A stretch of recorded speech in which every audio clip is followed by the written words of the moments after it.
Qual é o sensacional. simbolismo da Arca da Aliança?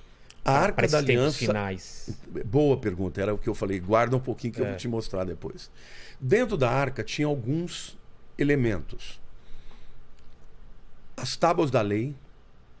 Sabe quando Moisés desce do monte e ele encontra o povo lá fazendo maior Bezerro de ouro. bezerro de ouro, aquele Bebendo. bebendo, prostituição. É. Augusta, baixa Augusta lá. É. O que ele fez? Ele quebrou. Ele quebrou as tábuas. Jogou no chão. Aquelas primeiras foi Deus que escreveu com o dedo dele. A segunda, Deus falou para ele: você quebrou? Você vai ter que escrever com a sua mão. Então a segunda foi ele que refez. Que refez. Escreveu lá, carved, né? Como é que é? Esculpiu. Esculpiu. Bom, as tábuas da lei são a comprovação do quê? De que o homem pecou. Porque quando Moisés subiu e o povo sabia que Deus ia falar com ele, o povo falou: o que Deus nos mandar fazer, nós faremos. Qual é o primeiro mandamento? Não terás nenhuma imagem perante, outros deuses perante mim. Não farás para ti imagem, escultura. Quando ele chega lá embaixo, Moisés, a primeira coisa que eles tinham falado que eu cumpri, não cumpri. Segundo elemento que tinha lá era a vara de Arão, que floresceu. Porque aconteceu uma outra coisa também. Quando Deus estabeleceu que Arão, o irmão de Moisés, seria o sumo sacerdote e toda a sua família, alguns líderes das tribos falaram: por que ele e não nós? Qual a diferença dele? Você escolheu porque ele é teu irmão.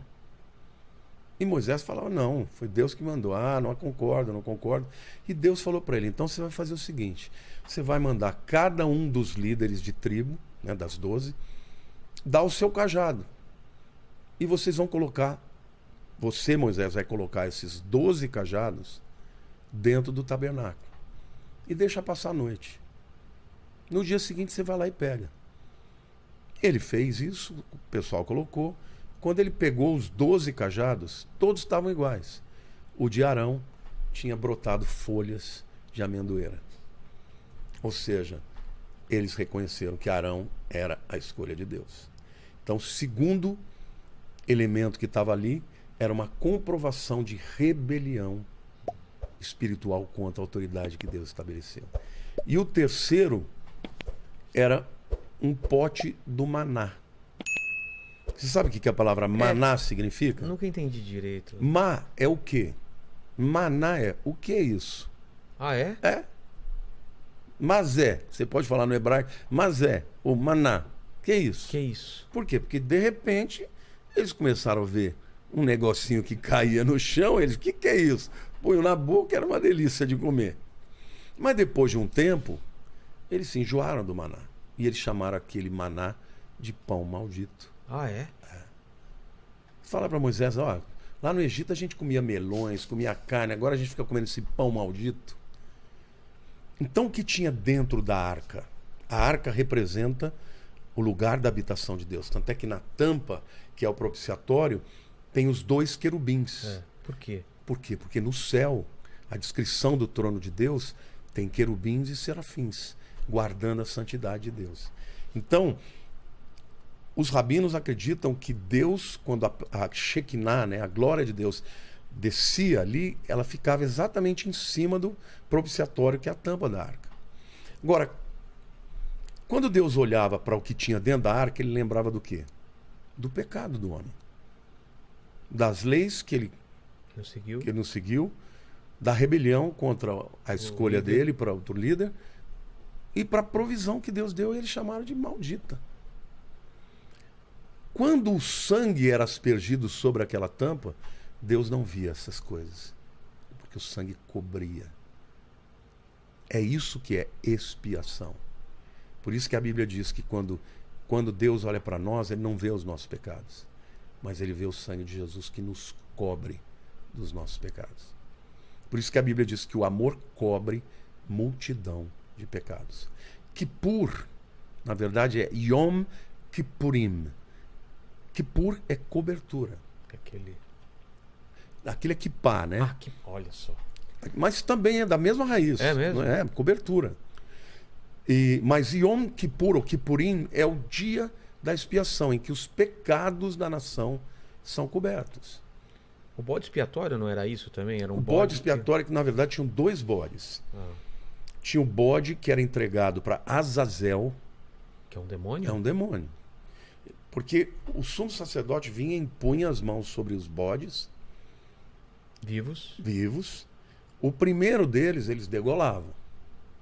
Esse é o expiatório. Tá. E esse era o sangue que ia lá para o... O expiatório eu achei que era o que é mandado para longe. Aquele também é chamado de expiatório, porque ele também vai morrer. Mas ele era jogado de cima de um precipício. Esse que o que era degolado. Levado para longe. Não, o degolado o sangue vai para a arca. Tá.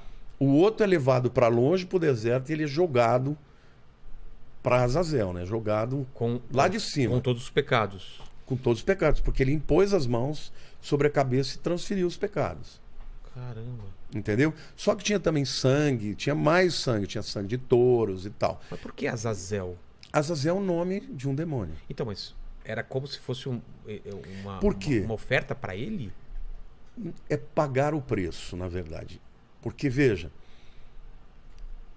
isso é uma coisa complicada. Né? Porque... A Bíblia diz que Jesus pagou os nossos pecados, mas pagou para quem? Para Deus. Para Deus. Mas Satanás, usando a figura vamos dizer assim, do direito, Deus é o juiz. Jesus é o advogado.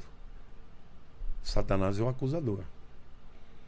Então, ele sempre vai usar da lei para reivindicar alguma coisa. Eu até digo, eu tenho uma frase que eu digo: Deus não faz sem fé. Se não tiver fé, é impossível agradar a Deus, Deus não vai agir. O diabo não faz se não tiver o pecado. Faz sentido. Ele precisa de um pecado. Do pecado para ter autoridade. Legalização para ele fazer. Então, ali não é que era pagar para Azazel, era para dizer, olha, tá pago. Tá pago. Esse inocente está morrendo pelos pecadores. Você não vai tocar nos meus filhos. Nos pecadores, porque eles estão agora libertos, né? Isso é o que é chamado a morte vicária. Vicaris, né? O vigário, né? O que é o vigário? Do latim é substituto. A gente sabe que o substituto é Jesus. Mas Jesus, ele foi representado por por sacrifícios todos que tinham. Por que no passado essa antiga lei, não sei como chama, eram animais, era sangue e depois veja, desde que Adão pecou, o que ele fez? Roupa para si de folhas de figueira. E Deus falou, não. Por que você se esconde? Ele estava com medo. E ele se sentia nu. O que Deus fez? Deus mata 2 animais e faz uma cobertura, uma roupa para eles de pele de animal.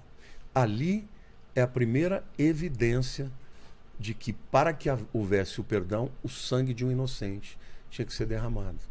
E o que cobriu os dois foi a pele de um inocente que morreu. Ali é a primeira profecia de Jesus. Depois, quando Caim e Abel vão fazer as suas ofertas, ali tem 2 aspectos, o aspecto temporal e o aspecto de que um ofereceu o fruto do seu trabalho. O texto de Gênesis 4 fala que no final de um tempo veio Caim e ofereceu do fruto da terra. Isso representa a salvação pelas obras. Ele que plantou, ele que colheu. Abel. E aí fala que Abel ofertou a primícia do seu rebanho. Ou seja, Abel sacrificou o primeiro cordeiro que nasceu do rebanho dele. Então, primeiro, Abel nasceu, ele já foi, entregou e sacrificou.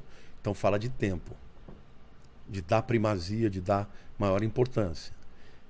Caim não, foi no final de um tempo. Era como se ele tivesse feito tudo que ele tinha que fazer. Bom, tem que dar uma oferta lá para Deus, então. E a Bíblia diz que Deus não aceitou a oferta de Caim, mas aceitou a de Abel.